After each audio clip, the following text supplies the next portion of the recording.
ظروف نادي الاتحاد انه غدا الظاهر سيغادر الى سفر الساعه 4 تقريبا على اساس ظروف المباراه، ولكن نتمنى طبعا انه ان شاء الله انها تلعب المباراه وينتهي الموضوع ان شاء الله. القرار المبدئي بالنسبه لتركي الخضير؟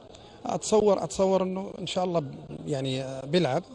الان يتم التنسيق بينه وبين مراقب المباراه الاستاذ حسين الحساوي، والتنسيق مع رئيس لجنه الحكام الاستاذ عمر المهنا في موضوع كيف راح يبتدون المباراه، او اذا كان في ظروف اكبر من موضوع الحكام والملعب كيف راح ستؤجل. ولكن اعتقد ولا اجزم طبعا، اعتقد بنسبه 99% انها ستقام. شوف لاعب الاتحاد وهجر كلهم على ارضيه الملعب في وقت، او ممكن تلعب 9:30 10 يعني ممكن المباراه؟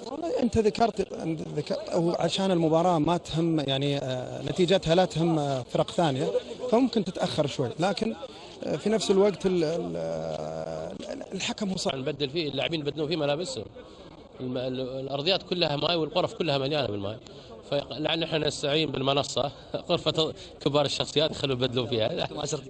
يلا بالتوفيق. شكرا.